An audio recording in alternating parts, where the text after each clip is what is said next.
Tüm izleyenlerimize de sevgiler, saygılar. Bugün tabii aslında açılımlar konusunda hem Kıbrıs'tan hem Türkiye'den önemli gelişmelerin haberlerini alıyoruz. Bunun üzerinde durmamız lazım. Tabii şöyle bir durum var.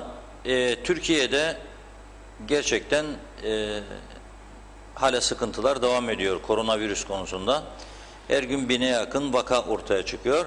Dolayısıyla bizde insanlar bir kısmı halkımız diyor ki yani bu kadar biz iyi gittik, pozitif vaka olmadı, şimdi kapılar açacaksınız, Türkiye'den gelecekler, bilmem oradan gelecekler, buradan gelecekler, bizim halimiz ne olacak diye. Bu halkın bir kısmında bu endişe gerçekten vardır. Ama tabii ki sonsuza dek de böyle bir endişeyle yaşayamayız. Ekonomik durgunluk içerisinde de yaşayamayız. O zaman ne yiyecek parası buluruz, ne içecek parası buluruz. Yani böyle bir durum olamaz. Onun için ne yapmak lazım? Akıllı ülkelerin yaptığını yapmak lazım. Sertifika istemek lazım ve ciddi testler yapmak lazım. Bu koşulları getirerek turizmi hareketlendirmek lazım. Şimdi Türkiye'ye baktığımızda Türkiye daha önce bu ayın Haziran ayının 14'üne doğru iç hatları başlatacağını bildirmişti. Daha sonra Temmuz ayı itibariyle de dış hatların 1 Temmuz'dan itibaren başlatılması bekleniyordu. Fakat bugün baktık gördük ki Türk Hava Yolları beklenmedik bir açıklama yaptı ve 18 Haziran'dan itibaren 16 Avrupa ülkesinden direkt uçuş başlatacağını duyurdu. 4 Haziran'dan itibaren de yani 2 gün sonra ki dün 1 Haziran'da İstanbul'dan Ankara'ya bir uçuş gerçekleştirildi. Bir deneme yaptılar. Yolcuların oturma şekli falan gayet mükemmel önlemler alınmış. Maskeler takılmış, hijyen kurallarına uyulmuş. Sağ salim insanlar bindi, yolcular gitti. Uçağın birçok koltuğu boş kaldı tabii. Çünkü kurallar onu gerektiriyordu. Şimdi Türk Hava Yolları 4 Haziran'dan itibaren yani 2 gün sonra Türkiye'nin 34 iline uçuşları başlatıyor.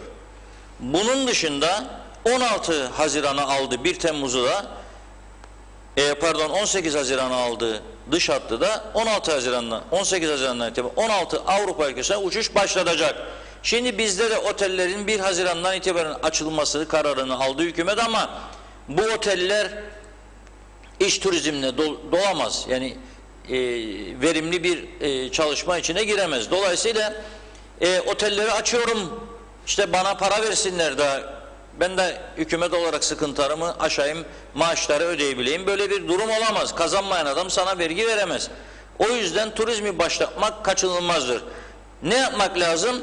Önümüzde örnekleri vardır. İşte Güney Kıbrıs yanı başımızda gerekli tedbirlerini aldı ve uçuşları başlatıyor. 8 Haziran'dan itibaren Güney Kıbrıs havalimanları, Larnaca, Baf havalimanları çalışacak. İlk etapta 10 civarında ülkeden turist kabul edecekler ve bu kabul edecekleri turistlerden de herhangi bir sağlık sertifikası istemeyecekler. Bu çok önemlidir. Neden? Çünkü bu ülkeler koronavirüsün en az görüldüğü ülkelerdir. O nedenle güveniyorlar. Yani 5 tane 10 tane korona görünmüş 3 aylık süre içinde ben bunlara niye kapılarımı kapayacağım? Kapılarımı kapatmadığım takdirde turizm ne olacak? Oteller ne olacak? Otellere mal satan şirketler ne olacak? Bunları düşünmek zorundayız ve buna göre faaliyetleri bir an önce başlatmak zorundayız. Kuzey Kıbrıs Türk Cumhuriyeti hükümeti tabii ki elinde uçak yok, gemisi yok. O nedenle de 1 Temmuz demiş. 1 Temmuz'da açacağını söylemiş. Çünkü Türk Hava Yolları da 1 Temmuz'da açacaktı. O yüzden ama tabii bu tarafta hükümet kendi görevini de yapmadı bu sürede. Mesela pandemi hastanesi dedi. 35 gün içinde elini yumruğa vurmuştu.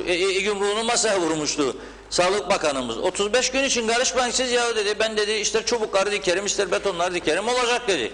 Olmadı ama. Sen şimdi görevini yapmadın ve bu taraftan da diyorsun ki ben açarsam kapıları da koronalı turist gelir ne yapacağım? Rum tarafı bunun tedbirlerini aldı ama 500 yataklı hastaneler hazır. Yani o 500 yatak kapasitesi her ihtimale karşı orada duruyor. Herhangi bir vaka görüldüğü zaman bu hastanelere kaldırılacak, bu insanlar tedavi edilecek. Ama bizde bu önlemler alınmadı. Bu defa hem ekonomiyi canlandırmak istiyorlar hem de tamam ama işte biz açamayız erken hava yollarını. Açamazsanız hava yollarını o zaman avcımızı havaya açacağız. Diyeceğiz ki ya Allah'ım yağdır bize para. Yağmur için yapıyoruz ya duaları, para için de yapmamız gerekecek. Olmaz öyle şey. Türk Hava Yolları 18 Haziran'da dış hatları başlatıyorsa Kuzey Kıbrıs Türk Cumhuriyeti hükümeti Türk Hava Yolları'ndan bu uçuşların Kıbrıs'a da yönelmesini talep etmelidir. Fakat insanlarımızın sağlığını da düşünerek bir program yapılmalıdır.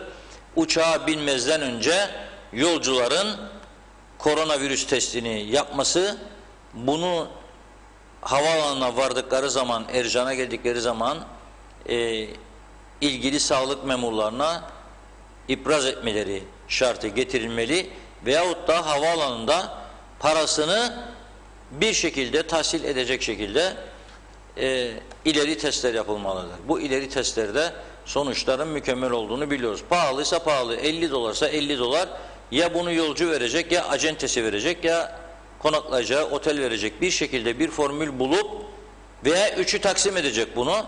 Bir formül bulup bu insanların turizmin canlandırılması lazım, başlaması lazım. Çünkü turizmin canlanmasını bekleyen, bu işin şakası yok, turizmin canlanmasını bekleyen 1000 civarında firma vardır Kuzey Kıbrıs'ta.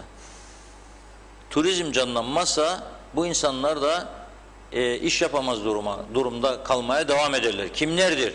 Süt üreticileri, süt ürünleri üreticileri, yoğurdudur, hellimidir, peyniridir, içecekler, yerli üretim, meşrubatlar,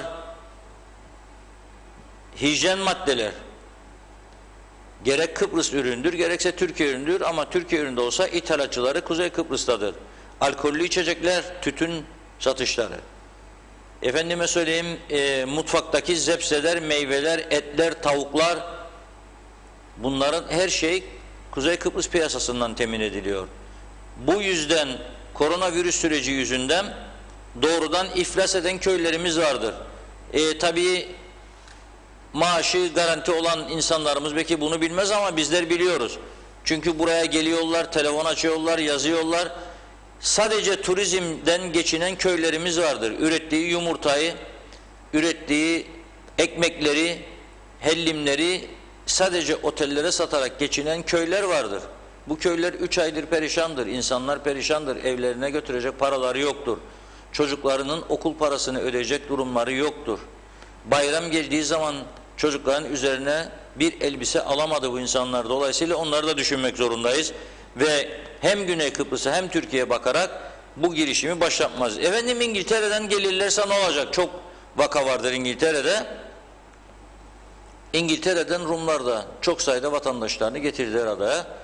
Karantinaya aldılar. Bizim hükümetimizin de açıklaması var. Karantinaya gelenler ve vatandaş olması halinde de karantina masraflarını devlet karşılayacak.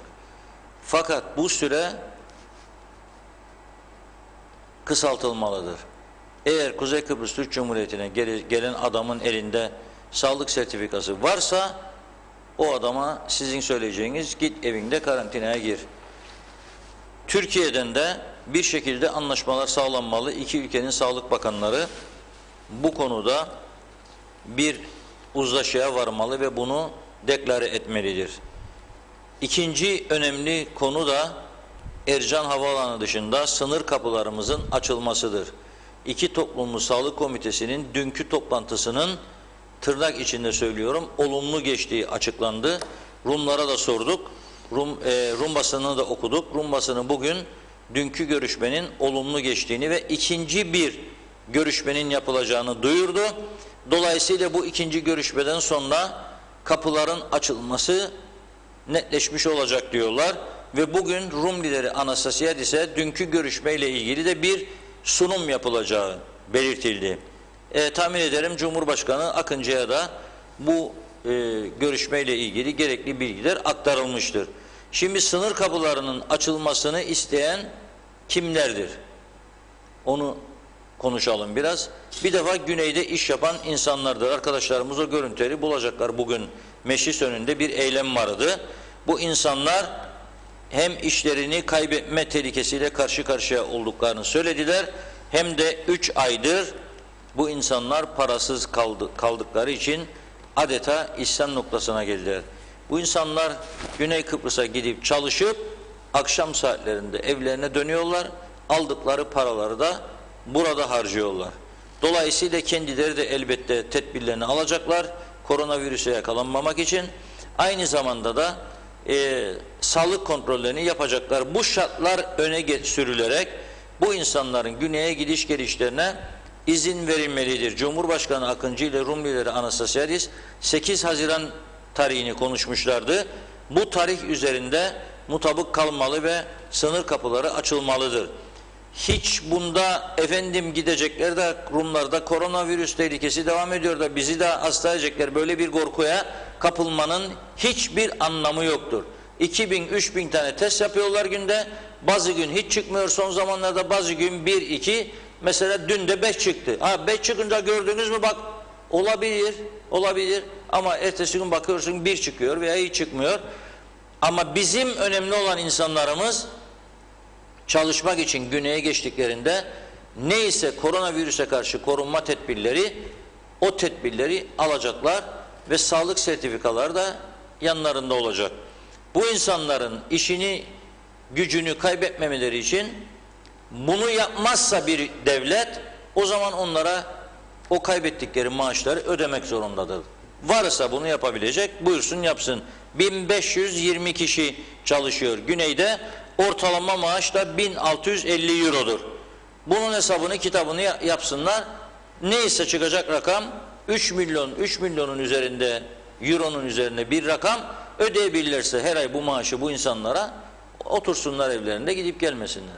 Ama çözüm bu değildir. Çözüm yavaş yavaş normalleşmeye dönmektir. Normalleşmeye tekrar üzerine basarak söylüyorum. Çünkü bazıları diyebilir ki ya ama sağlığımızdan mı önemlidir, parada bilme. Tamam da sen alıyorsun ya, emekli ya devlet memuru, bir şekilde paranı rahatsın. Ama bu adam işini kaybetti. Yani bu adam çalışmak zorundadır evine ekmek götürmek için. Bunun önünü kesemeyiz. Aynı zamanda gördüğümüz gibi hepimizin bu güney kapısı kapandığı günden beri kuzeyde fiyatlar anormal derecede artmıştır. Anormal derecede fiyat artışlarının önüne geçebildi mi hükümetimiz? Hayır. Kendi ticaret örgütleri bu anormal artışın önüne geçmek için almaları gereken tedbirleri alabilirler mi? Hayır. Aralarında oturup toplantı yapıp, be arkadaşlar dikkat edin, kendi bindiğimiz dalı kesiyoruz, bu şekilde olmaz diye bir karar üretip durdurdular mı bu fahiş fiyat artışlarını? Hayır. 120 Türk lirası olan bir emtia koronavirüs öncesinde bugün 180 lira. Ama ne oldu arkadaşlar? %50 artıyor bunun fiyatı. 7'den 70'e her şeyin fiyatını artırdılar. Dolayısıyla güney kapısının açık olması, kuzey piyasasının denetlenmesi, kendi kendini kontrol altında tutması açısından da son derece önemlidir. Piyasamız çökmüştür.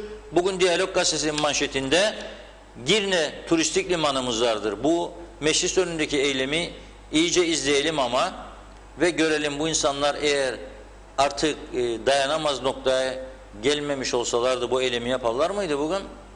Bu insanlar... 3. aydır Reşat Bey, 3 aydır maaş 3 aydır. Tek kuruş maaş yok, tek kuruş. Yani tamam, sen buna 1500 fazla kazanıyorlardı, biraz birikimleri olabilir, o birikimler de gitti zaten 1500 Türk lirasını da vermedin sen. Onu da vermedi. Zaten 1500 lira da vermedin sen bu adamlara, da şimdi diyorsun ki bu adamlara hayır kardeşim ben sana kapıyı açmam çünkü korona vardır. Çünkü ben pandemi hastanesini yapamadım. Niye yapamadın? Onu da sormak lazım. Niye yapamadın? Neydi o sözler? Hani olacaktı bir ayın içerisinde? 35 gün içinde olacak dendi. Niçin olmadı? Sen al şartlarını, yap bu işi. Bu insanlar kendi testlerinin masraflarını da görmeye hazırdır. Biz bu insanları ortada bırakamayız. Pire'dekilerin durumu aynı. Adamlar gelip kendi ülkesine, Türk tarafına geçip alışveriş yapmak istiyor, ailesini ziyaret etmek istiyor. Bunlara bu imkanı sağlamamız lazım. İngiltere'de yaşayan çok sayıda vatandaşımız var, onları getirmemiz lazım. Uçak seferlerinin bir an önce başlaması lazım. Şimdi bak, Rumlar 10 tane ülkeye hemen herhangi bir sağlık sertifikası olmadan açıyor bunu. Bu ülkelere bir bakalım. Ve bizim çoktan bu ülkelere bakıp, biz burada 15 günden beri söylüyoruz isimlerini. Avusturya diyoruz, Almanya diyoruz. Nitekim Türk Hava Yolları henüz o uçacağı 16 Avrupa ülkesinin tümünün isimlerini vermedi ama birkaç şehir ismi verdi. Mesela Frankfurt'u verdi. Münih'i verdi. Frankfurt'tan direkt Erzincan'a uçacakmış mesela. Sadece İstanbul değil, direkt kalkacak Frankfurt'tan Erzincan'a inecek veya kalkıp bilmem başka bir havalan inecek Münih'ten. Sen güveniyorsa Almanlara, Türkiye'de, Güney Kıbrıs'ta, Yunanistan güveniyorsa 16 Haziran'da da Yunanistan açıyor kapılarını birçok ülkeye. Eğer bu ülkelerde çok düşük varsa bizim çoktan o ülkelerle ilgili girişimler hazırlamamız lazım. Mesela ne yapmamız lazımdı? Almanya'daki tur operatörleriyle konuşup Kuzey Kıbrıs'ın reklamını başladık. Pandemi konusunda dünyanın en güvenilir 10 ülkesinden biri Kuzey Kıbrıs'tır reklamlarını yapıp charter sefer tarihi ilan etmemiz lazımdı. Bir denemek lazımdı şansımızı. Bir uçağın içerisinde 70 turiste gelebilir, 60 gelebilir, 80 gelebilir. Bir hareketi başlatmamız lazım. Çünkü bu şekilde gitmeyecek bu iş. Bakın arkadaşlar, yorumlara ve sorulara geçmeden önce bir de bu Girne Limanı'nın halini gösterelim. Bugün Diyalog Gazetesi'nin manşetindedir. Başlığımız şöyledir: turizm kenti Girne'nin antik limanı eski günlerini arıyor, hiç böyle olmadı diyoruz. Bakın siz turizm kenti, tabii bir taraftan da dökülüyor. Antik liman bazı yerleri çökmüş vaziyette, bazı yerleri kötü. Şimdi bu gördüğünüz görüntüler bayram günü dolaşan yerlilerdir. 5-10 kişi, ama bakınız masalara, sandalyelere, lokantaların olduğu bölümler bomboştur. Bakın bu insanların geçtiği yerlere çökmüş, hala daha yapılmamış oralar. Lokantalar bomboş. Sen lokantara serbest bıraktın, açılın dedin, çalışın dedin ama turist olmayınca bu lokantalar çalışamıyor. Nereye yaradı? Bu insanlar kiralarını nasıl ödeyecekler? Bu insanlar yanında çalışanların maaşlarını nasıl ödeyecekler? Evlerine nasıl ekmek götürecekler? Sosyal sigorta ihtiyaç sandığı, vergiler. Vergiler ayrı. Yani bunları düşünmek zorundayız. Ondan sonra öyle oldu, böyle oldu. Olur tabii. Olur tabii. Yani kimse sana vergi veremeyecek, kimse yatırım yapamayacak. Ve ben düşünüyorum ve bazı uzman arkadaşlarla da konuştuğum için daha rahat bu konuda görüş belirtebilirim. Haziran sonu, Temmuz sonu bu sosyal sigortaların durumu ne olacak? Bir hesabını, kitabını yapan var mı bunun? Temmuz sonu bu sosyal sigorta dairesi emeklilerin maaşlarını ödeyebilecek mi? Gelir olmazsa? Çalışmayan işyerleri sana para ve yatırmayacak. Gelir olmayacak.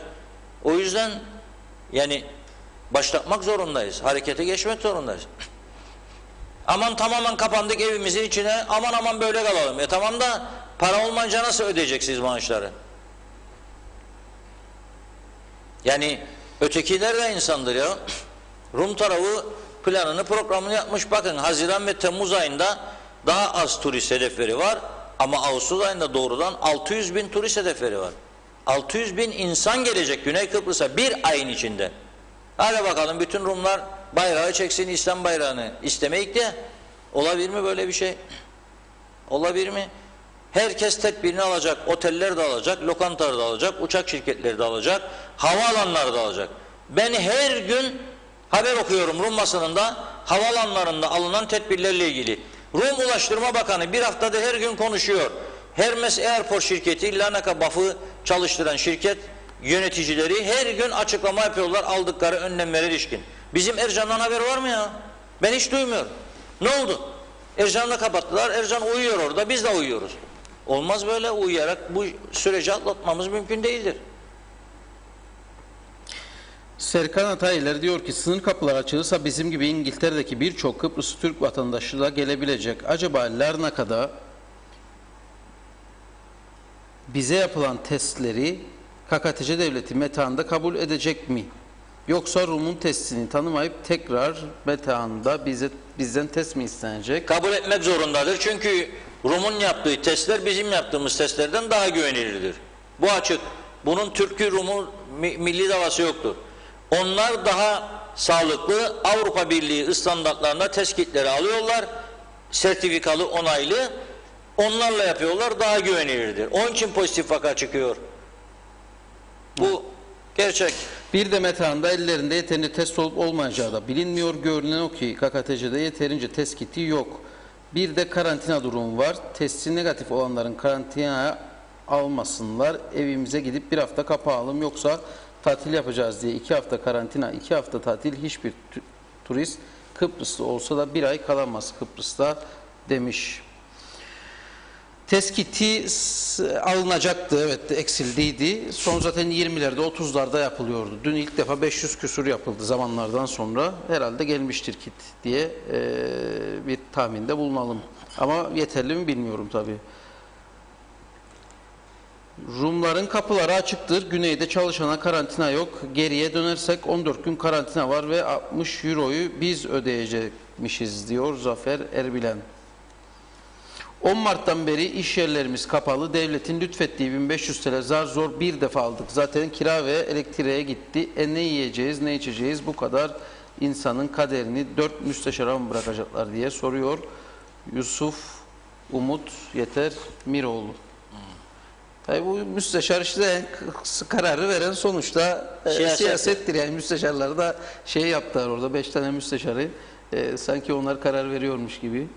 Sercan Öznisan, biz kazino çalışanları 3 ay oldu, 13 günlük aldığımız ödeme dışında tek kuruş almadık. Hükümet bizi yalnız bıraktı. Kasino İşletmecileri Birliği yanımızda olmasa, hakkımızı savunması gerekirken sadece o da adını gösterdi diyor. İsimlere girmeyin burada. Bu hükümetten hiçbir şey, yani meritleri eleştiren zihniyetleriyle kendilerini aştı. Oyun içinde oyun var. Bu hükümetten hiçbir şey olmaz. Toplumu buhrana soktular. Ne kadar zaman doğru olmasa da istifa etmeleri gerekir. Yoksa her gün boş boş konuşanları dinliyoruz, icraat göremiyoruz demiş Sercan Öznisan. Ağustos'tan sonra çeklerin ödeme zamanları gelince ne olacak diye soruyor Emre Ali Tatlıdil. Ben de soracaktım onu.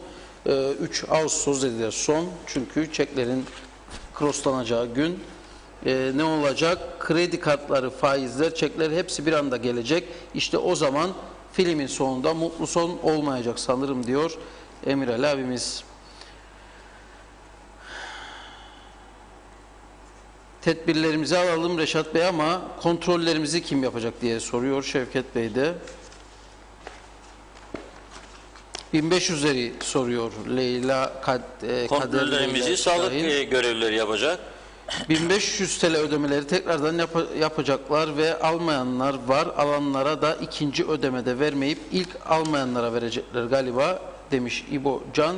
Öyle bir şey de yok. Öyle bir açıklama da yok. Onu da bilmiyorum. Göreceğiz.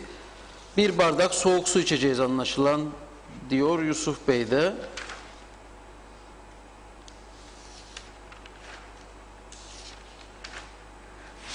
Ruhsa Hanım, sınır kapıları acilen açılmalıdır. Bu durum hepimizin adına önem taşımaktadır. Güneyde çalışan insanlarımız, öğrencilerimiz ve esnaf için, kısacası normalleşme için önlem alınarak açılmalıdır. Sonsuza dek kapalı kalamayız demiş. Arıları öldürdüler, sineklerden medet beklerler diyor Sema Hüseyin. Tok hiçbir zaman açın halinden anlamadı. Bal yapmaz, arıdan bal mı beklersiniz? Doğan Falyalı.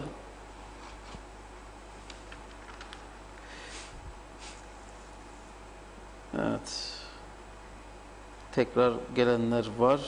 Biz hakkımızı helal ediyoruz. Hakkımızı yediler. Bu 1500'lerle ilgili olarak Leyla Şahin. Halkına 2,5 ayda 1500 lira uygun gören bir devletten ne bekleniyor? Hangi verdikleri sözü gerçekleştirdiler? Da çok şey bekliyoruz diye soruluyor. Evet, iyi yayın dileklerine herkese iyi yayınlar. Ali Kolos 0 vaka diyorlar. Yalandır. Vakalar var ve gizleniyor. Ani ölümler var. Bunları açıklayan yok. Yalandır diyor bunlar. Bu konuda çok sanmıyorum ama gene de okudum sizin yorumunuzu da. Tabii açılan sektörler var. Şimdi mesela lokantaları açtılar. Dün de konuştuk. Programdan sonra bir arkadaşım anlattı gidişat nasıldır diye. Bana diyor ki programda da bahsettiniz diyor, işte lokanta insanlar meyhanelere meraklıdır, meyhanelerde patlama yaşanıyor diye. Ama diyor ilk açıldığımız günler doğrudur. 2 gün, 3 gün diyor. Gelenler gidenler oldu. Biraz iş yaptık ve umutlandık. Ama 3-4. gün geçtikten sonra gene bitti. Yani şu anda belki birkaç tane istisnalar hariç ama büyük bir çoğunluğu restoranların boştur. Eski iş durumu yoktur. İnsanlar sıkıntılıdır ve neden yoktur? O sorunun cevabı da gene turizmdir. Turist yoksa ülkede sıkıntı vardır. Tabii İngiltere'den tatil amaçlı gelen Kıbrıslı Türkler de turisttir bir nevi. Çünkü onlar buraya geldiklerinde kimisinin yazlık evleri var, açıyor, giriyor. Açtığı günden itibaren evini para harcamaya başlıyor. Karpuzunu alacak, hellimini alacak, suyunu alacak, çeşmesini açacak, bulaşık ilacını alacak, etini alacak, tavuğunu alacak. Bu ülkede çar dönmeye başlıyor. Ve dolayısıyla lokantalara da gidiyorlar, oralarda da harcıyorlar. Yüzü gülmeye başlıyor çarşının. Alışveriş hızlanıyor. Şimdi kendi içimize kapanalım da biz bize yeteriz, olmaz bu iş. Biz bize yetmiyoruz maalesef. Ve evet, mesela dün Limassol'daki cami meselesi. Oraya Molotov kokteyli atarak camiye tahribat yaptılar. Rumların içerisinde bize karşı halen fanatik duygular besleyenler vardır. Bunu da biliyoruz. Ama bunu bile bile kendi tedbirlerimizi de alarak sınır kapılarını açıp hem bu tarafa geçip onların da piyasaya para bırakmasını sağlamalıyız, hem de iki taraf arasında fiyat dengesinin oluşmasına yardımcı olmalıyız. Özellikle bizim açımızdan son derece önemlidir. Bazı gıda maddelerimiz gerçekten Euro'daki yükselişe rağmen Güney'in üstüne çıktı. Bu kabul edilebilir bir durum değildir. Bunu bizim ithalatçımız da, satıcılarımız da bilmelidir ki yüksek fiyat politikası maalesef kendi insanımızı da başka taraflara yönlendirmektedir. Akaryakıtlar Rumlardan ucuzuz diye geliyorlardı. Kapılar açılsın yine göreceğiz. Yine Metehan kapısından uzun kuyruklar oluşacak. Yine Mausa kapısından geçişler artacak. Beyermudu kapısından geçişler artacak. Ve insanlar gelip burada para harcayacak. Bunun dışında hizmet sektörüne son zamanlarda harcadıkları paralar vardı. Kuaförler, berberler, dişçiler. Bunları düşünmek zorundayız. Güneyde çalışan insanlarımızı da düşünmek zorundayız. Ve aynı adayı paylaştığımıza göre ikili ilişkileri geliştirmek zorundayız. Biz elimizden gelen gayreti göstereceğiz. Onları da uyan uyacak, uymayan da günü geldiğinde karşılığını görecek. O yüzden bu sınır kapılarını açmak zorundayız. Mümkün olan en kısa sürede Cumhurbaşkanımıza ve hükümete bu konuda görevler düşüyor. Halkımız da bunu istiyor. Korkunun ecele faydası yoktur derler. Bunu aşmalıyız. Güney Kıbrıs'ta bu testler yapılacaksa onlar yapacak. Bizim insanımızın eline verecek. Bizim insanımız da alacak. Gerçekten Metehan'a gösterecek. Diyecek ki sertifikam buradadır ve yapılacak. Ayrıca bazı sağlık sorunları var. Ben bugün bir dostumuzla ilgili bir duyum aldım. Tedavi amacıyla güneye gitmesi şartmış. Burada tedavisini yapamıyorlarmış. Daha önce kapılar kapanmazdan önce güneyde tedavi yapıyordu herhalde. Şimdi binbir zorlukla karşılaşıyor güneye geçmek konusunda. Bu sorunları iki lider konuşup çözmelidir. Bir an önce. Hele sağlık konusu oldu mu bir an önce bu sorunlar çözmelidir. Rumlar kaç gün ferar ettiler. Özellikle Pirgo muhtarı oradan daha kısa yol olduğu için ambulansın Yeşilırmak kapısından geçerek Lefkoşa'ya ulaşmasının onlar için çok daha kolay olduğu, kısa bir yol olduğunu söylüyorlar. Ama ambulansın geçişine dahi izin verilmedi sınır kapısına. Bizim taraftan değil, Rum görevliler vermemiş. Dolayısıyla onlar da o tarafta bunun mücadelesini veriyorlar. Bu kapıların bir an önce açılması için bizim tarafta, Rum tarafı da bu konuda bir uzlaşı sağlayıp sınır kapılarını açmalıdırlar. Şimdi Rumlara da buradan ben bir çağrı yapmak istiyorum. Bizi izlediklerini biliyorum, kayıt da yapıyorlar. Çünkü söylüyorlar daha sonra bana, diyorlar ki programlarınızın hepsini biz kayıt altında tutuyoruz. Günü geldiğinde de bunları sizinle konuşacağız. Yani kötü bir şey söylerseniz konuşmaya da hazırız. Yani kötü de söylesek, doğru da söylesek. Kaldı ki bizde kötü düşünce yoktur. Barış yanlısı olduğumuzu herkes biliyor ama güvenli bir barış istiyoruz. Güvenli, bombalı, saldırılı bir barış istemiyoruz. 63-74 arasında olan dönemin geri gelmesini asla istemiyoruz. Güvence altında bir barış olursa bunu hepimiz desteklemeye hazırız. Şimdi bizi istemeyen, çekemeyen o bazı aşırı milliyetçiler, güneydekiler şimdi son günlerde neyle boğuşuyorlar biliyor musunuz? İŞİD militanlarıyla. Suriye'den göç eden çok sayıda insan, ki Baf'ın Hloraka diye bir köyü var. O köyde 1500 civarında Suriyeli mültecinin yaşadığı ve bunların çoğunun IŞİD militanı olduğu yazılıyor Rum basını tarafından ve bunun artık o köyde yaşayan Rumlar arasında büyük bir korku yarattığını söylüyorlar. Ve buna çare üretmeye çalışıyorlar. Çünkü bunlar geldiler, mülteci olarak geçtiler. Çoğu sığınma hakkı istedi. Verilmedi de birçoğuna sığınma hakkı. Ama orada bunları tutmak zorunda kaldılar. Gönderemiyorlar geri. Gönderemedikleri için de orada çok ciddi bir korku vardır. Bunun onlara bir ders olmasını diliyorum ben de. Kıbrıslı Türklerden hiç böyle bir tehlike görmediler bugüne kadar. Kıbrıslı Türkler gidip hiçbir şey yapmadı onlara. Yapmak niyeti de yoktur. Zaten sınır kapıları açıldıktan sonra bizim ne kadar iyi niyetli olduğumuz kuzeyde herhangi bir vakanın yaşanmamasından da bellidir. Esas sıkıntıyı bizler yaşadık. Güneye geçen birçok insanımız saldırıya uğradı. Bazılarının araçları yakıldı, coplandı, demir çubuklarla vuruldu. Bazı insanlarımıza bıçaklı saldırı bile yaptılar. Bunun önlemini almalıdır Kıbrıs Rumlar ve bize güvence vermelidirler. Artık bu işi biz sonlandırdık. Baksınlar şu anda Kıbrıslı Türkler yok ama IŞİD militanları var ve korku içerisinde yatıp kalkıyorlar. Öyle diyor kendileri. Köy halkı rahat uyku uyuyamadığını söylüyor. Anlasınlar kiminle dost olacaklarını ve bize karşı nasıl davranmaları gerektiğini anlamalarını diliyorum. Bu arada hep eleştiri falan olmaz tabii. Güzel şeyler oldu mu? Onu da söylemek zorundayız.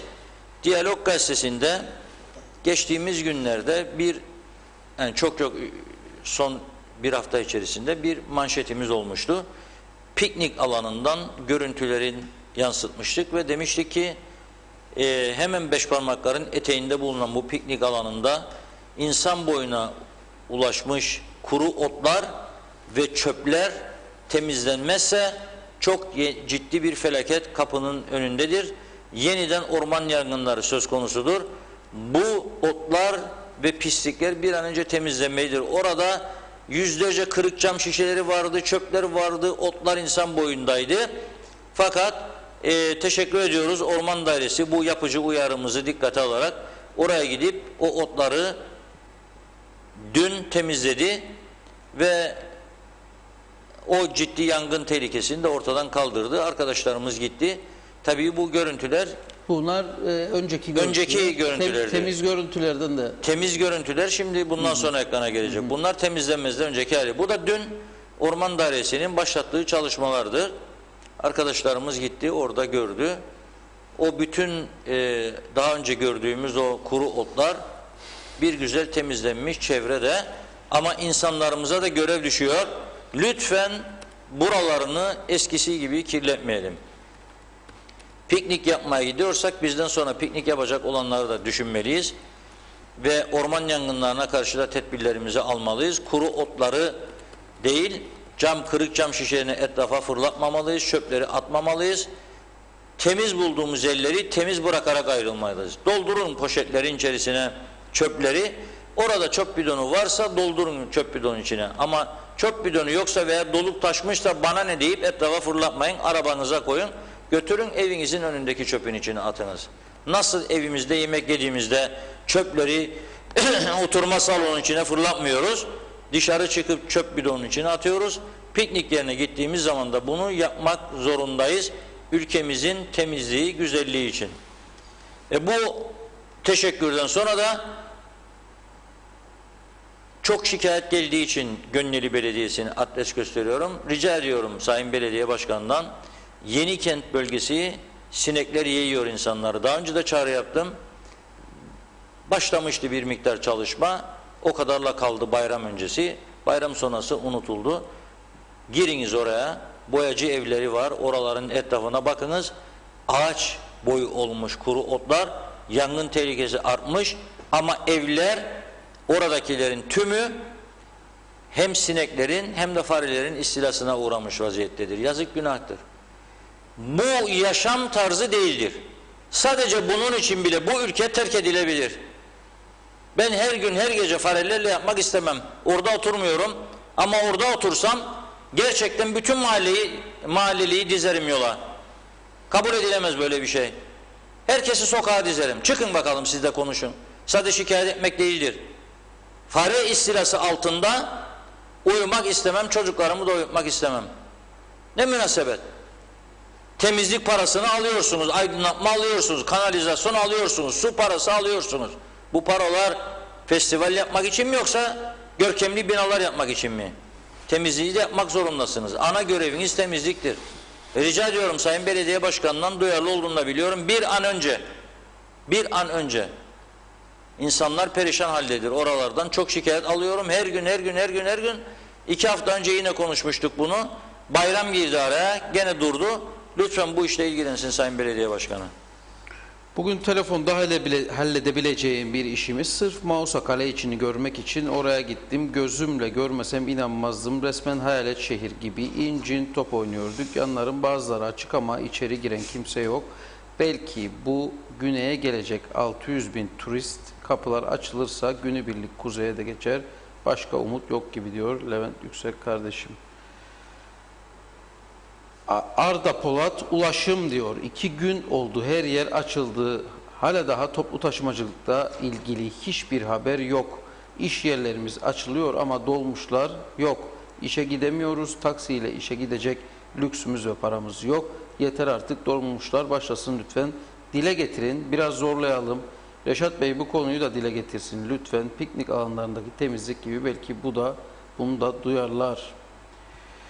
Sait Kumru, ben 10 yıldır piyango bileti satıyorum. Şimdiye kadar Rumlara bir tek bilet satmadım. Ancak bizim insanlarımız hem Rum tarafından bilet alıyor hem de benden alıyorlar. Rum bileti ve listesi istiyorlar. Bunu yorumlar mısınız demiş. Orada ikramiye çok yüksektir bize göre herhalde. Euro olduğundan dolayı. Onun için belki de onlar almaz diye. Şimdi sizi okuyunca. Şimdi bizim piyangomuz, yani gerçekleri de konuşalım. Mart ayındaydı galiba, Nisan ayında çekiliş. Ertelediler.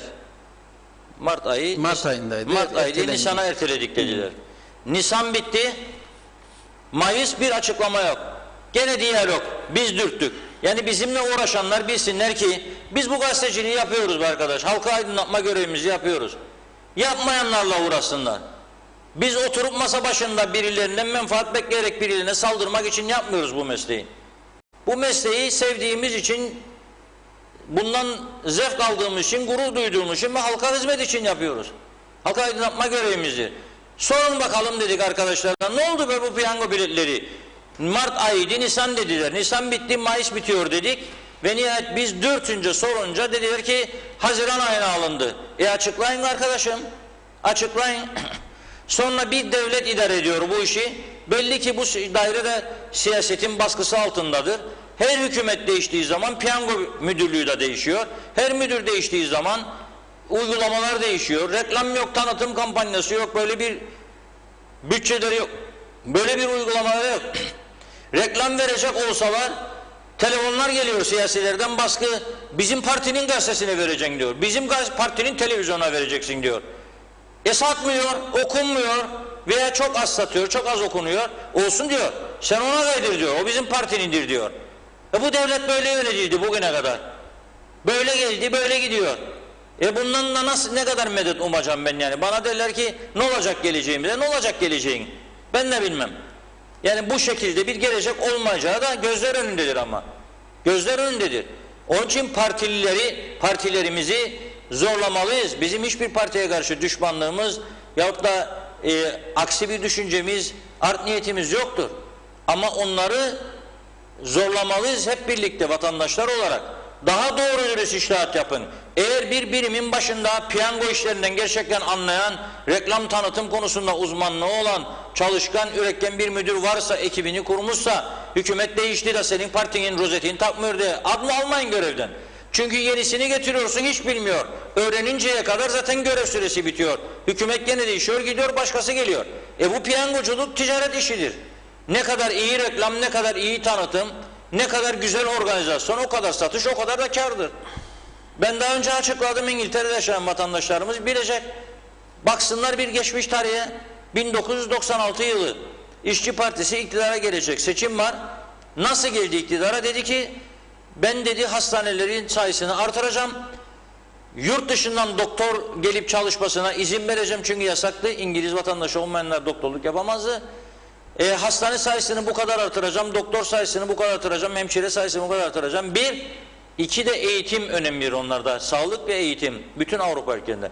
Eğitimde de dedi, şu kadar yeni okul yapacağım. Her okulda ev ödevleri kulübü kuracağım, homework club'lar kurulacak. Derste öğretmenin anlattığını anlamayan çocuk, ders saati sonrasında öğretmeni okulda tutma hakkı olacak. Ve ben full time eğitim olduğu halde orada saat 4'e kadar eğitim vermek zorunda. Öğretmenler 4'ten sonra o öğretmen evine gidemeyecek ama ben onu ekstrasını ödeyeceğim, kalacak. Ve çocuk diyecek ki hocam bana bugün coğrafyadan anlattıklarınızı anlamadım, bir de ödev verdiniz. Ben bunu evimde yapamadığım için sizin yardımınızı istiyorum. Hoca ona duracak teke tek veya iki kişi bir daha anlatacak dersi. Sonra da duracak, dönecek, diyecek ki kendisine ödevlerini yapmasına yardımcı olacak anlayarak. Peki bunlar neyle olur arkadaş? Parayla olur. Parayı nereden bulacaksın? İşte halk daha bunu sormadan bu soruyu onlara İşçi Partisi manifestosuna koydu. Dedi ki sadece cumartesi oynatan National Lottery devlet piyangosunu ben artık haftada 2 gün oynatacağım. Hem çarşamba hem cumartesi dedi. Bir gün daha çarşamba ilave ettiğim zaman yaklaşık elde edeceğim gelir bu kadardır. Bu gelirin bu kadarını sağlığa, yeni hastane, doktor, hemşire, bu kadarını okullara, homework club'lara ayıracağım. Bunu görünce İngiliz halkı baktı, anladı, güvendi. İngiliz halkı da bet, sayısal loto falan çok seviyorlar. Desteklediler, geldi İşçi Partisi iktidara. Ve 3 dönem daha iktidarda kaldı. 3 dönem. Tarihinde ilk defa. Ve ne oldu? O aldıkları paraları gerçekten sağlık ve eğitim için bu insanlar kullandı ve bir miktar iyileşme oldu. Daha sonra tabii gene şu anda da İngiltere'de diyebilir, sistem büyük ölçüde çöktü, ya sıkıntı var. Şu bu olabilir çünkü nüfus da çok arttı. Yani Avrupa Birliği üyeliği meselesinden dolayı son 10 yıl içerisinde, 15 yıl içerisinde Polonyalılar, Romenler bastılar İngiltere'yi. Her taraf doldu. Dolayısıyla hastaneler de patlama yaşadı. Okullarda o ayrı bir konudur. Şu anda da bu Brexit meselesiyle bu sıkıntıyı önümüzdeki birkaç yıl içerisinde atlatmayı hedefliyorlar. Ama benim söylemek çalıştığım bu piyango işi gibi meseleler de biraz devlet baskısından kurtarılmalıdır. Ya özelleştirecekler, eğer buna cesaretleri yoksa o zaman da iyi bir işletmeci zihniyetiyle bırakacaklar, çalışacak oraları. Baskıyla olmaz bu iş. Baskıyla olmaz. Biz defalarca bu piyangolar konusunda uyarı yapmak zorunda kaldık ilgilileri. Tamam bir bakayım derler, gene düzeltmezler. Kasıtlı bir şekilde adanın en çok satan gazetelerine, en çok izlenen televizyonlarına vermediler reklamları bir ara ve parti organlarına kaydediyorlar. Kimse de görmeyince, duymayınca ilgi olmaz tabii. Halbuki bu, tekrar ediyorum, devlet açısından da önemli bir geri kaynağıdır piyangolar. Vatandaşlar için de umuttur. Bu devlet piyangosu dendiği zaman bu umudu artıracaksın insanlarımıza. Artırırsan o zaman kimse de gidip Rum tarafından bilet alma ihtiyacı hissetmez. Evet, devam edelim. Bir bakalım yorumlarımıza. Sayın Akar, o çok konuşan bakanlarımız lütfen süpermarketleri bir dolaşsın ve fiyatları kontrol etsin. %25'ten fazla fiyat artışlarını görsün, tedbirlerini alsın ve gereklerini yapsın lütfen diyor Necmi Özar. Evet, Arın Taşarkan, bizler sivil toplum örgütü Kıbrıs Türk Atatürkçü Gençlik Hareketi olarak Güney Kıbrıs'taki Leymos'un BAF ya da Lefkoşa'daki tanınmamış yerel yönetimler hizmetlerini, başarısını güneydeki Leymos'un BAF gibi yerlerdeki belediyelerin başarısını kuzeydekiler de yapsın. Kuzey Kıbrıs'ta Gazi Mausa, Lefkoşa, Girne yerel yönetimler belediye hizmetlerini, düzenli çevre temizliği, aydınlatmaları düzenli olmalı. Özellikle Lefkoşa'dan Girne, Karaoğluoğlu çevre yollarına bir an önce otlar temizlenmeli, yoksa tekrar yangınlar çıkabilir. Bir an önce yollardaki otlar tamamen temizlenip güzel çiçekler ekilmeli. Hizmete çağırıyoruz diyor yerel yönetimleri Arın Taşarken. Çöp bidonları paraylaymış. Ortaköy askeri gazinodan o yanı her yer hep çöp yerler demiş Yasemin Hanım. Politikacıların hepsi aynıdır. Önce reform sözü verirler, sonra sözlerini reforme ederler. Politika gerçekleri gizleyip yalan söylemek değil, gerçekleri istediğiniz yanını göstermektir diyor Mirzalı. İnsanlarımız maalesef çok duyarsız. Market önlerinde ellerine ne geçerse atıyorlar. Piknik alanlarında görevli insanların olması gerekiyor. O kadar çok işsiz gencimiz vardır ki o işe alınabilirler diyor. Bizde mesele o değil, ama oralara işçi alırsınız. Sonra bir hükümet gelir, onları alır memur yapar, oraları boş kalır gene. Yani yıllardır olan biten bu. Girne bölgesinde her yerde sivrisinekler var, duvarlar hep sinek böcek ölüsü dolu. Belediye niye ilaçlama yapmıyor? Lütfen Liday Bey'e iletiniz. Buradan iletmiş olalım. Kartal Engin.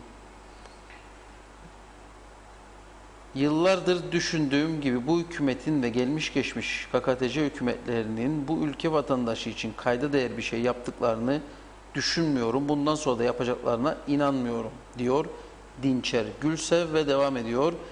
Yaptılarsa da yüzlerine gözlerine bulaştırdılar. Hep biz özel sektör çalışanları bu ülkenin üvey evladı olduk her zaman. Hükümetçilik yapanlar hep devlet memuruna yatırım yaptı. Onlara her türlü hakkı verdi. Biz üvey evlat isek onlar da benim üvey devletimdir. Bunlar bizim geleceğimizi çaldılar diyor.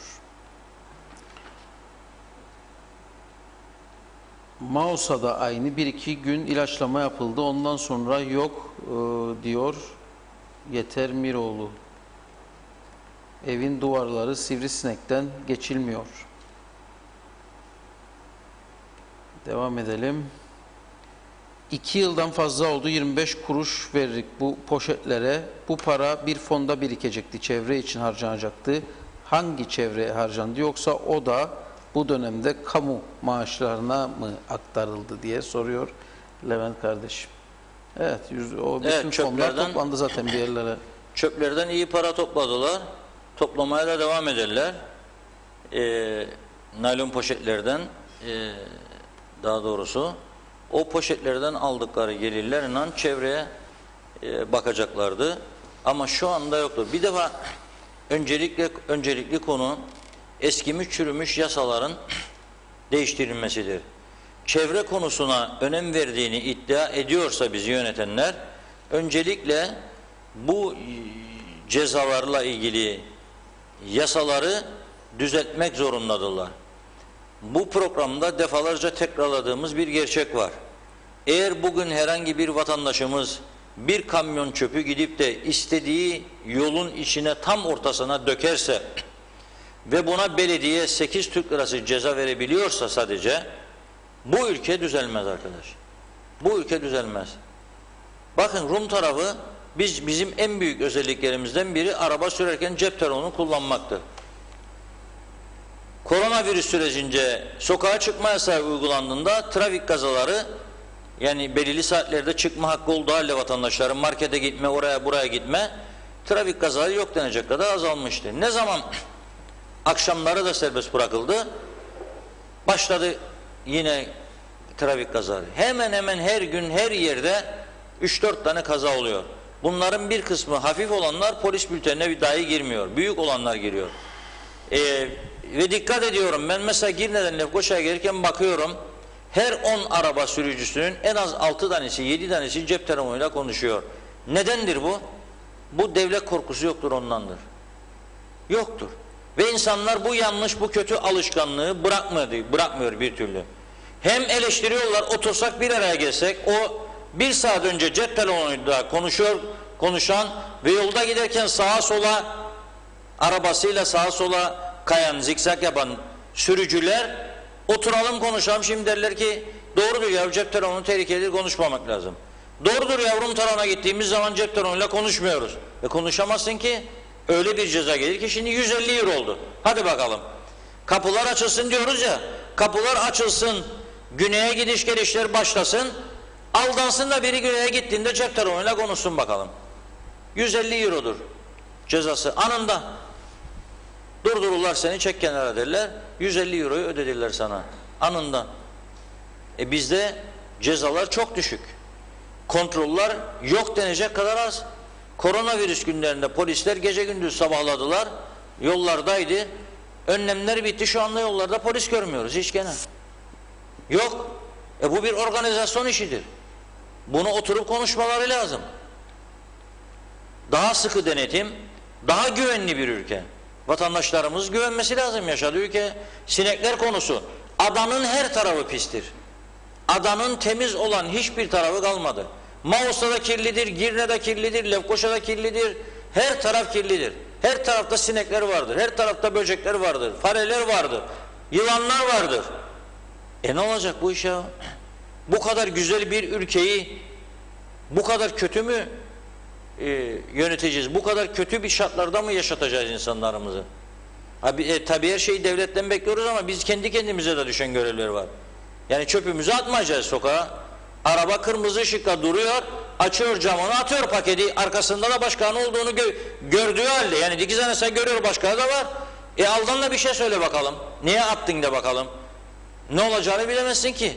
Arabada çakı vardır mutlaka çoğunda, çekip sokacak çakıyı. Böyle bir devlet mi olmak istiyoruz biz? Yani onun için herkes, vatandaşlar da buna dikkat edecek. Ama devlet de yasaları değiştirecek. Ana görevidir. Oturup mecliste haftada 2 günü gündem dışı konuşmalar, kahramanlık yapmada BRT kamerası da oradadır diye, BRT'de gösterir diye de birkaç kişiye şov yapma niyetiyle siyaset olmaz. Oturup bir an önce eskimiş yasaları bir ele almak lazım. Gelin başlayalım çevreden arkadaşlar. Gelin bu çevreden başlayalım. Çağır çevre dairesi müdürünü, uzmanlarını, çağır yerel yönetimleri. Gelin oturalım konuşalım, nasıl düzeltebiliriz bu işi? Bir fikir yoralım deyin. Uzman adamları çağırın, çevre uzmanlarını, bu konuda önemli, dünle görmüş geçirmiş insanları. Oturun bakın, göresiniz 2 saatlik bir toplantı sonrasında karar ortaya çıkar. Tamam dersiniz, bu önlemler alınacak. Başka da birine danışmazsınız, oturup kararı alırsınız. Ama bizde ne vardır? Bu söylediğim ilgili sektörlerle toplantı yapsalar, gerçekleri tespit edip bir kağıda yazsalar bile paydaşlarla bilmem nelerle tartışmak ihtiyacı hissederlermiş. Çünkü neyi düşünür? Acaba biz bu kararı alırsak, uygulamaya koyarsak, bizim bir yakınımız, 2 yakınımız ya partilimiz de karşı çıkarsa bu işe de bize hesap sorar. Nasıl ayakta duracak? Böyle devlet yönetilmez. Ya kararı alacaksın, uygulamaya koyacaksın, yahut da bu işi yapmayacaksın. Bu siyaset mesleği kolay bir iş değildir, zor iştir. Yapabileceksen ben varım bu işte diyeceksin. Yapamazsan eyvallah, bu kadar. Girme. Bırak yapabilecek olanlar girsin. Yapabilecek olan insanlar var mı? Vardır. Onlar girsin. Evet, Reşat Bey çok güzel bir fikir verdi ama devlet piyangodan topladığı paraları da kesin maaş ödemek için kullanıyor. Hiçbir şey değişmez demiş Serkan Bey de.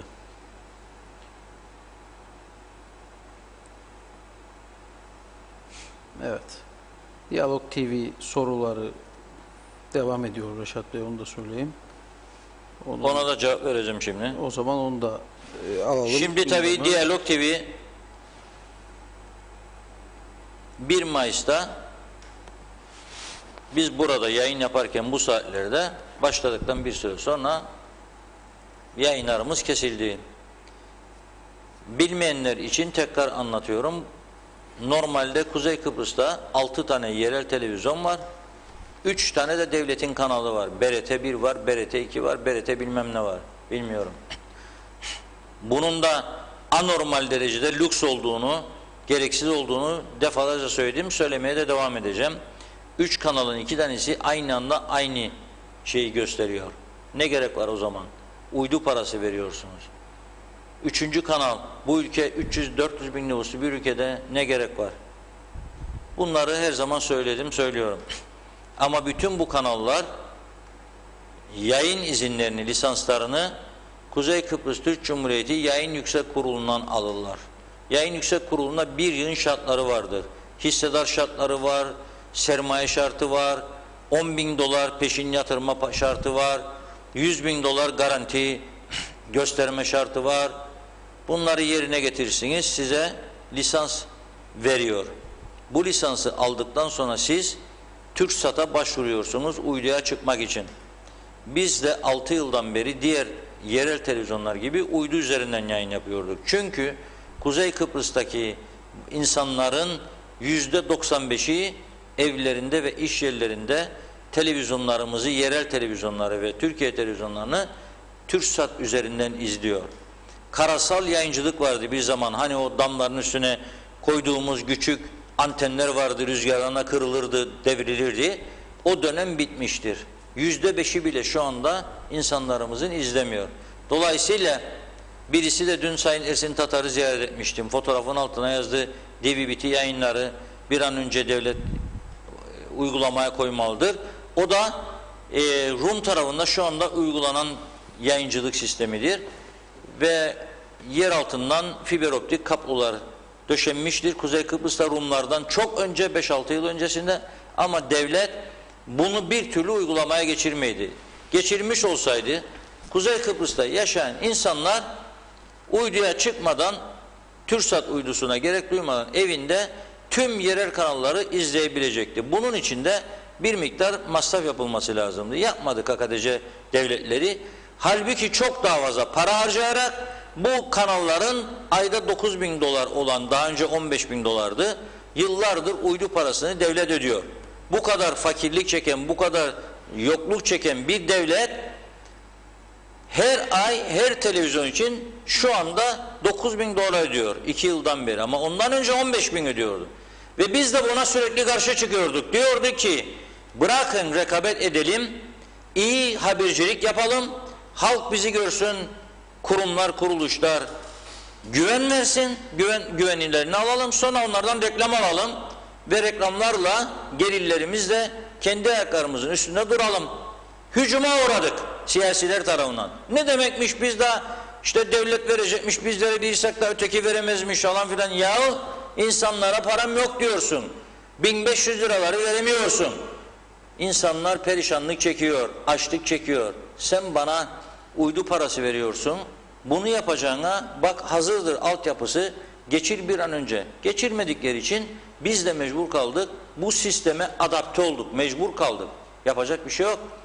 Ama bir anda bizi uydudan çıkardıkları için halkımız bizi göremez oldu. Şimdi bu adaletli bir davranış değildir. Biz bunu adaletli bir davranış olarak görmedik. Büyük bir haksızlık olarak gördük. Çünkü bizim yayıncılık anlayışımızın, yayıncılık kalitemizin ne olduğunu sadece Kıbrıs'takiler değil, Türkiye'deki herkes biliyor. İngiltere'deki vatandaşlarımız biliyor, Avustralya'dakiler biliyor. Mukayese yapabiliyorlar. Hele uzakta olanlar çok daha iyi mukayese yapabiliyor. Biz bu haksızlığı hak etmedik. Gerekli girişimlerimizi yaptık, sürdürüyoruz. Konu artık yargı aşamasındadır. Olumlu gelişmeleri de beklediğimizi söyleyebilirim.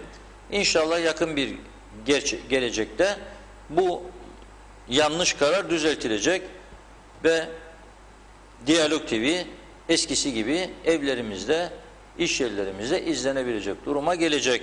Bizim kesinlikle devleti veya Türkiye Cumhuriyeti'ni, ki ana vatanımızdır, her zaman söylüyoruz bunu, küçümseme veyahut da zarar verme gibi bir anlayışımız yoktur. Aslında din, dil, ırk farkı gözetmeksizin herkese karşı sevgi ve saygılıyız. Yeter ki insan haklarına aykırı bir durum olmasın. Bunları da koruyan, bunlara önem veren bir kurumuz, böyle bir çizgimiz vardır. Halkımız da bizleri biliyoruz.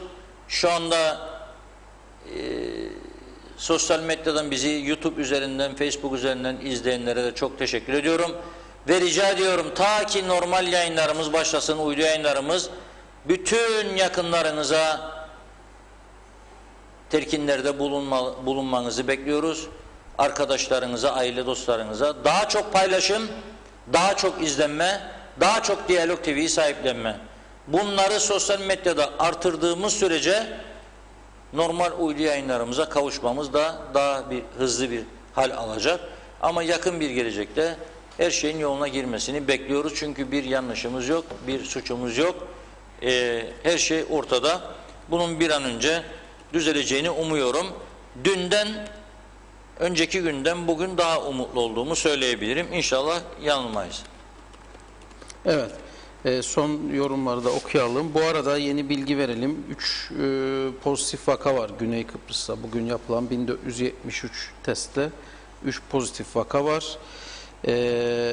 Bu arada 18 Haziran'da KKTC liginde, futbol liginde maçlar yapılmaya başlanacakmış. Ama önce oyunculara testler yapılacak. Sonra maçlar başlayacakmış. Bu da yeni bir bilgi olarak verelim.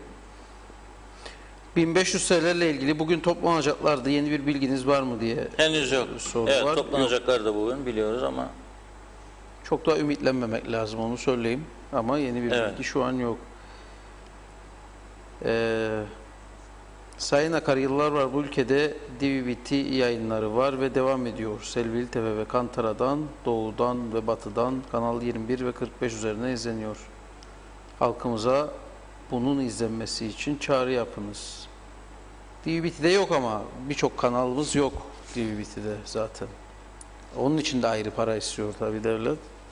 Neyse, 3-4 program önce Reşat Bey kiralardan alınması gereken vergilerin ödenmemesi konusunda vergi dairesinin kontrolleri yapmadığı ve sorulunca da ihbar edilmesi istendiğini cevap alarak aldığını söylemişti yanılmıyorsam.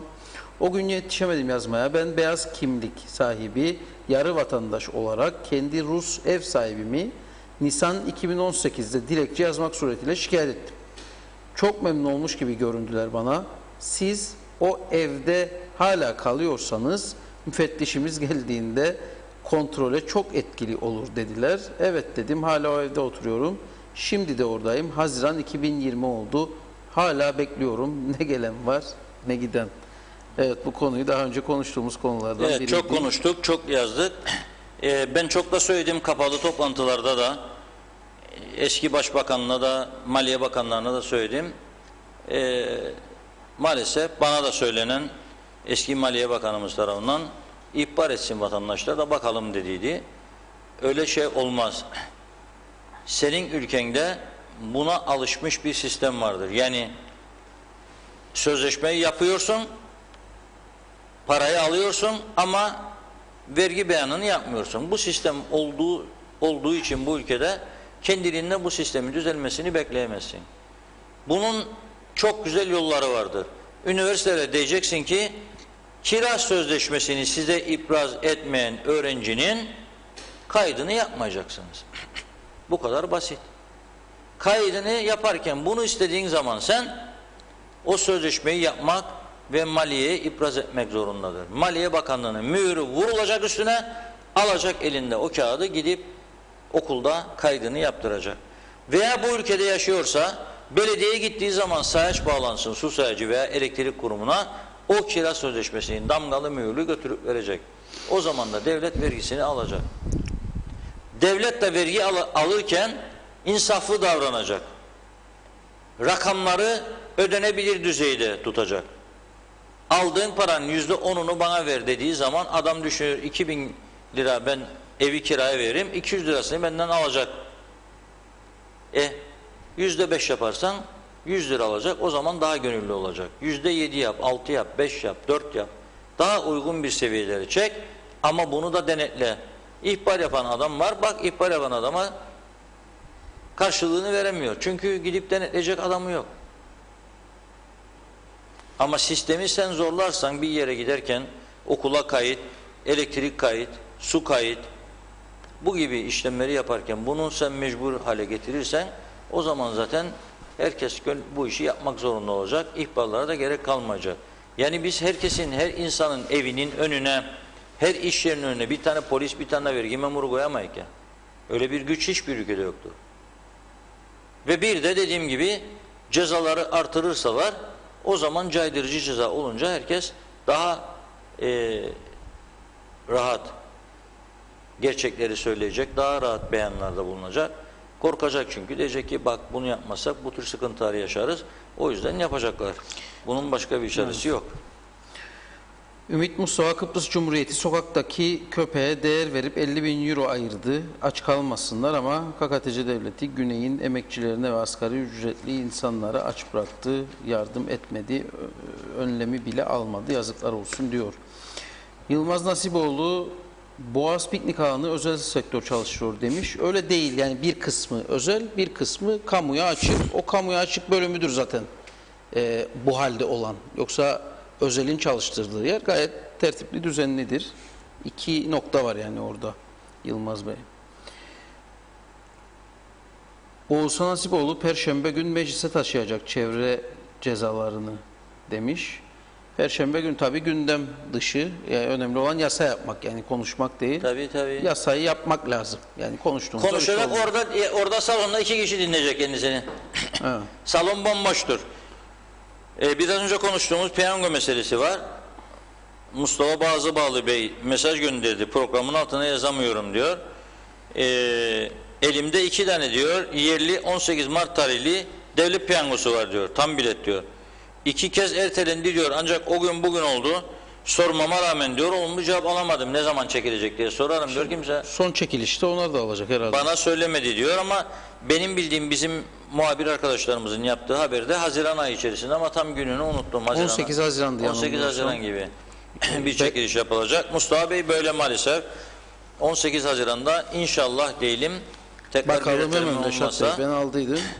Ha yok, evet. Bu eskisidir galiba. Neyse, Mart'tır. Bende de var bir tane ama Mart'tır. Tamam, o zaman evet, Haziran'da. Haziran ayında çekilecek ama 18 Haziran gibi kaldı benim de sanırım. aklıma. Öyle aklımda kaldı. Bekliyoruz. Ama bunun için tabii ki insanlara önem verip de sık sık duyuru yapmak lazım. Maalesef olmuyor. Dediğim gibi yani bu bir özel işletme zihniyetinde çalışmayan devlet kuruluşlarında maalesef halkı aydınlatma gereği de duyulmayabiliyor. Onun için bu şekilde bir sistemde devlet piyangosunun büyümesi kolay değildir. Büyümesi için çalışma anlayışının değişmesi lazım. Bunu herkes düşünebilecek durumdadır. Daha özel zihniyetli, ya özelleştirilir ya da devlet bunu dediğim gibi siyasi baskılardan arındırılmış bir şekilde çalıştırır. Uzman kişiler tayin eder oraya, onlar yönetir. Ama maalesef diğer devlet daireleri gibi atama usulüyle müdür gidiyor oraya, o da kendi ekibini toparlıyor ve her hükümet değişikliğinde müdürler de değiştiği için olumlu sonuç alınamıyor. Gerçek durum bu. Evet, bir de Yenal Bey diyor ki 8'inde çekilecek. 8 Haziran. Öyle bir bilgi veriyor. Sayın Mustafa Bazıbağlı'na müjde olsun. 8 Haziran'da çekiliş bilmiyorum tabii. bekliyoruz. Yılmaz Bey diyor ki kamuya açık yere de gitseniz adam başınıza dikiliyor.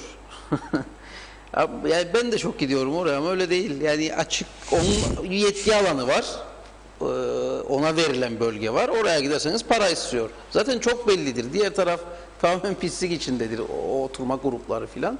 Orası yani en azından ben gittim de öyle gördüm. Çok iddia etmeyeyim ama bu taraflara biri gelmiyor yani. Evet.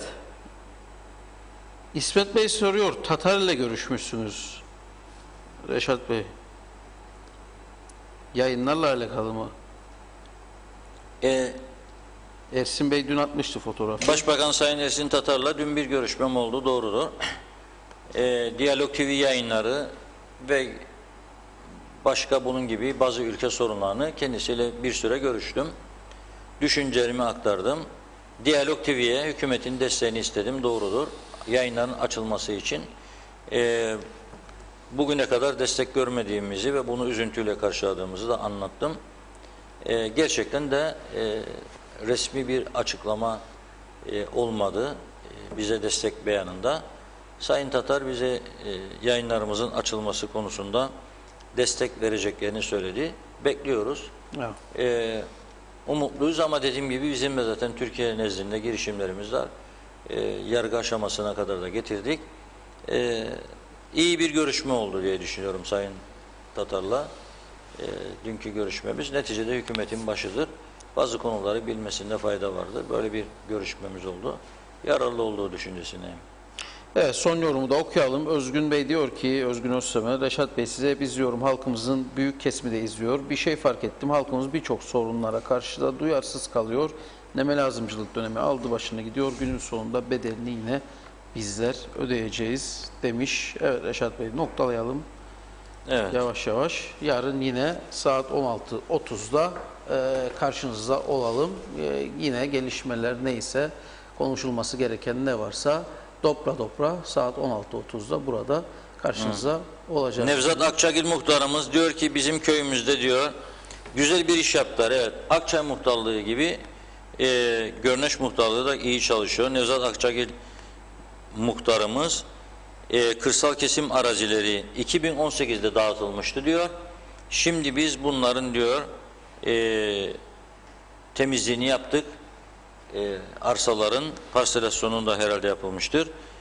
Hazır hale getirdik diyor ve teşekkür ediyor ilgililere. Biz de muhtarımıza teşekkür edelim. Çalışkan bir muhtarımızdır. Akçay muhtarımız da öyle. Birçok başka muhtarlarımız da var. Gücenmesinler bize. Çalışkan, başarılı, devletin ulaşamadığı, yapamadığı işleri onlar kendi çaplarında çözmeye çalışıyorlar. Ne güzel, ne büyük mutluluk. O muhtarlarımızı teşvik etmek lazım. Herkese biz buradan teşekkür ediyoruz. Başarılar diliyoruz. Evet. Bu arada teyit etmek için girdim. Bu arada internet sitesine 18 Mart çekilişi 8 Haziran'da gerçekleşecek. Efendim bu devlet piyangosu ile ilgili yanıltmayalım. Biz 18 kaldığımızda ama Yanal Bey'in söylediği gibi teyit edeyim diye girdim internet sitesine baktım. 18 Mart çekilişi 8 Haziran'da yapılacakmış. Bunu da ifade edelim. Yarın tekrar görüşmek üzere diyelim. Herkese sağlıklı, mutlu günler.